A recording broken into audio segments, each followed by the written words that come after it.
बोलिए शंकर भगवान की जय। आज मृत्यु और जीवन पर विचार करते हैं।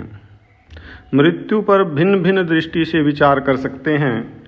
पौराणिक दृष्टि से अपने इष्ट की स्मृति जीवन है और इष्ट की जो विस्मृति है उसको भूल जाना है, ये मृत्यु है पुराणों के अनुसार। और व्यवहारिक दृष्टि से अपनी इच्छा के अनुकूल घटना घटे यह जीवन है, और इच्छा के प्रतिकूल घटना घटे, विपरीत घटना घटे, यह मृत्यु है। लेकिन ऐसी मृत्यु तो दिन में अनेक बार होती है। तो फिर लौकिक दृष्टि से देखते हैं। लौकिक दृष्टि से पद प्रतिष्ठा मिलना, वाही हो जाना जीवन में, ये जीवन, और बदनामी होना, इसको मौत कहा जा सकता है। हाँ, जिसे साधारण लोग जीवन और मौत कहते हैं, उस दृष्टि से देखते हैं। ये क्या है? सब जानते हैं कि पंचभूतों से पृथ्वी, जल, वायु, अग्नि और आकाश, इन तत्वों से, इन पंचभूतों से स्थूल शरीर बना हुआ है। और इसमें एक शरीर है सूक्ष्म शरीर, या कह लीजिए प्राणमय शरीर। तो इस सूक्ष्म शरीर से उस प्राणमय शरीर का संयोग हो जाना, इस शरीर में, स्थूल शरीर में प्राण आ जाना, ये जीवन है। और उसका वियोग, प्राणों का वियोग, सूक्ष्म और स्थूल शरीर का वियोग, ये मृत्यु है। अब वेदांत की दृष्टि से देखते हैं। वेदांत की दृष्टि से अपने मूल स्वरूप में, मूल स्वरूप क्या है? आत्मा, आत्म स्वरूप, उस आत्म स्वरूप में स्थित हो जाना जीवन है। और आत्म भाव से दूर हो जाना, शरीर भाव में आ जाना, ये जीव भाव में आ जाना, परिच्छिन्न भाव में आ जाना, ये मृत्यु है। वास्तविकता क्या है कि वास्तव में न तो कोई जीता है न ही कोई मरता है। केवल प्रकृति में परिवर्तन हो रहा है, और इस परिवर्तन में अपनी स्वीकृति हो, अपनी इच्छा हो तो जीवन लगता है, और अपनी स्वीकृति ना हो किंतु जबरदस्ती, जबरन घसीटा जाना, स्वीकार करना पड़े, ये मौत जैसा लगता है। वास्तव में संत कहते हैं कि मौत जैसा कुछ है नहीं। जगत में जो कुछ भी दृष्टि गोचर हो रहा है, दिखाई दे रहा है, वह सब परिवर्तनशील है। और दूसरे शब्दों में वह सब काल के गाल में समाता जा रहा है। आज चहचहाते हुए पक्षी,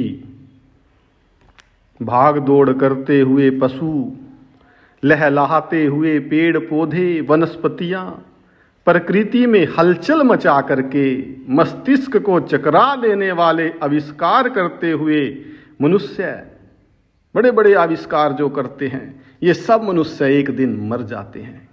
कई मर गए, कईयों को रोज मरते हुए हम अपने चारों ओर देख रहे हैं, और भविष्य में कई पैदा होकर के मर जाएंगे। कहा है कि कोई आज गया, कोई कल गया, कोई जावन हार तैयार खड़ा, नहीं कायम कोई मुकाम यहाँ, चिरकाल से यही रिवाज रहा। बहुत समय से यही रिवाज है। दादा गए, पिता गए, पड़ोसी गए, रिश्तेदार गए, मित्र गए, और एक दिन हम भी चले जाएंगे इस तथा कथित मौत के मुंह में, जिसको हम मौत कहते हैं। यह सब देखते हुए, जानते हुए, समझते हुए भी 50 वर्ष वाला जो है वो 60, 60 वाला 70, 70 वाला 80, 80 वाला 90, 90 वाला 100 वर्ष की आयु हो जाने पर भी इन आयुओं को देखने की इच्छा रखता है भी मैं 100 वर्ष तक जीऊं। लेकिन 100 वर्ष वाला भी मरना नहीं चाहता। मौत किसी को पसंद नहीं है।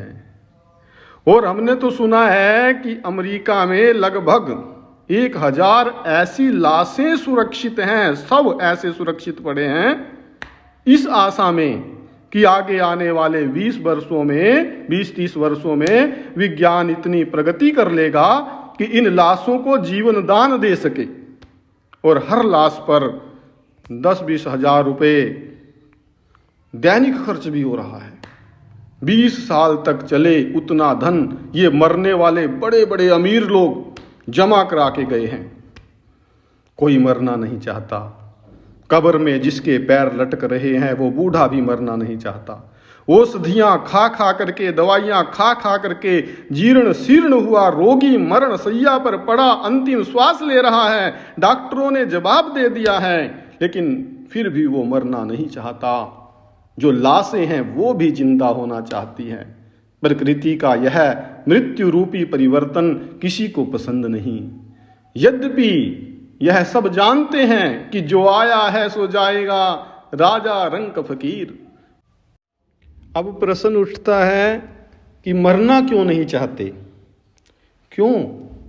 क्योंकि जो कुछ भी कमाया है, जो कुछ भी भौतिक वस्तुएं, मान, प्रतिष्ठा इत्यादि इकट्ठी की है, मरने से वो सब यहीं रह जाएगी, वो सब छूट जाएगी। और जिसने जितना अधिक कमाया है उतना ज़्यादा छूटेगा, इसलिए उतना ज़्यादा उसको मृत्यु से भय लगता है। और यहाँ से चाहे वो राजा महाराजा कोई जितना बड़ा हुआ है, फिर वो चलता है अमृत की खोज में। भाई मैं अमर हो जाऊं, इसके लिए ही सब प्रयत्न करते हैं। क्या अमृत संभव है? हाँ, अमृत संभव है। अमृत की खोज बहुत लोगों ने की और किसी को प्राप्त भी हो गया। किसको प्राप्त हुआ ना, ये जानने के लिए कहानी, इस कथा का अगला भाग सुने। हरि ओम।